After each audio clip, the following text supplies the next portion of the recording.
So these questions, often they're very simple questions, are actually very profound. So it's the unprofound questions are the complicated ones quite often. And they're so simple and so profound, you think there's no answer to them, maybe. But yet you feel, when you ask the question, there should be an answer. You really feel that very strongly. And there's some sense that when you ask yourself that question, with that kind of frame of mind, almost that expects an answer, you're opening yourself out to that sense of never turning away. You're turning towards that question. And in some sense, summoning up an answer of a kind. Or perhaps rather than summoning up such an answer, is laying yourself open, giving yourself open ground for the answer to such a question to arise. Of course, it doesn't arise straight away. You don't get an answer just like that. And what happens usually is, unfortunately, a misdirection occurs. So when we open ourselves up to those questions and, as it were, ask the question of ourselves what these things mean, you're opening up, expecting an answer. And then you think, well, the answer must be something that somehow has to be framed in intellectual or rational terms. In other words, you expect, this seems to be the reason. If I ask somebody a question, I get an answer, I expect it to be expressed in conceptual terms. I expect it to make sense to my rational mind somehow. I expect that. And if I don't get that sort of answer, I think the question hasn't been answered. And this is where it would seem that things go wrong. Because if you want an answer to these profound questions, one thing you can be sure of, it's not going to be conceptual. There's not going to be an answer that can be... Well, the answer to your question about the meaning of life is this, that, and that, in a nice pat fashion. You can forget it. It's not going to be like that. Why does everything exist? Why does it seem that everything exists? Well, it's because of, and then there's a string of reasons. That doesn't wash either.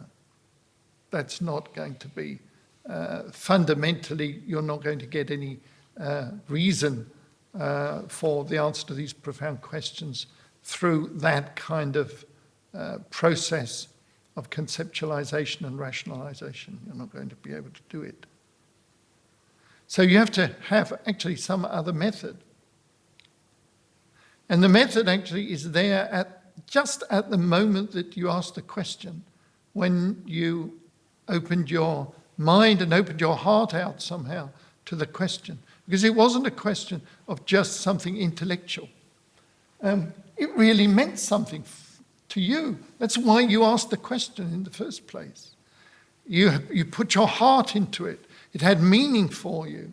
It wasn't just another in a whole list of questions it might be that are somehow of interest.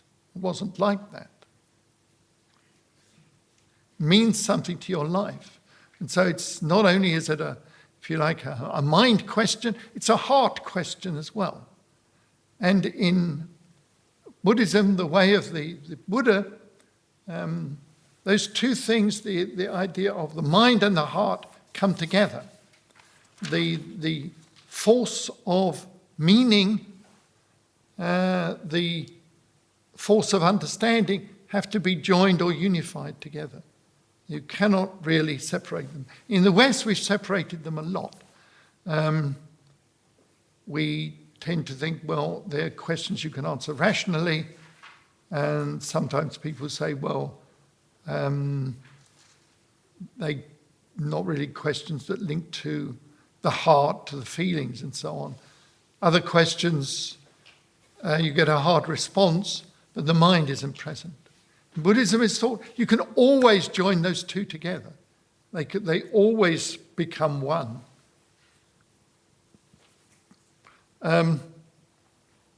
So when we open ourselves out, when we ask those kinds of questions, we open ourselves out with our minds and our hearts joined together. And just for a moment, we're waiting for an answer. And just for that moment, we're not thinking particularly that the answer is going to be a new set of concepts or set of ideas.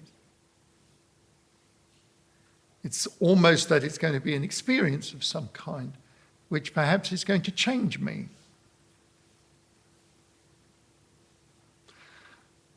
When I feel that instead of jumping in, because that's our habit in the West of intellectualizing, I should wait more. Give myself a chance to relax into that quality of openness, that quality of turning towards.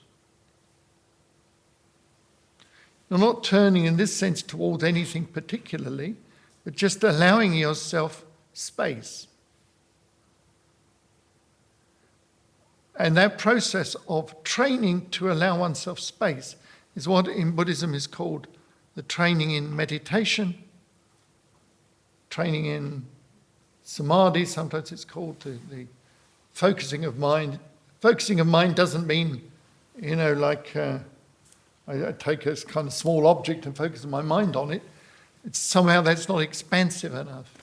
You have to have much more the sense of letting go into some quality of spacious, open quality, which is the idea of never turn away, always has a spacious quality associated with it, always has a quality of openness. The process of allowing oneself to relax into the quality of space is the beginning of the process of training oneself in what meditation really means. It's probable that the word meditation is a bad word. It would be perhaps relaxing into spaciousness. Unfortunately, it's not one neat word.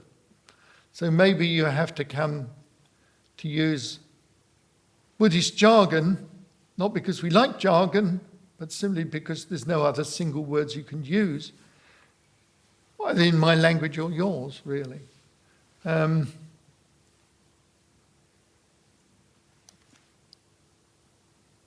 Samadhi, allowing the mind to gain strength and power through relaxing into the quality of openness.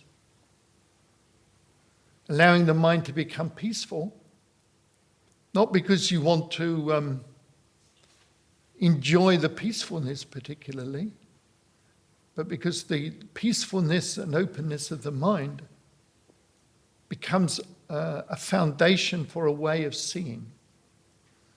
And that's what you need at this point. How to see without just using things in intellectual, conceptual terms.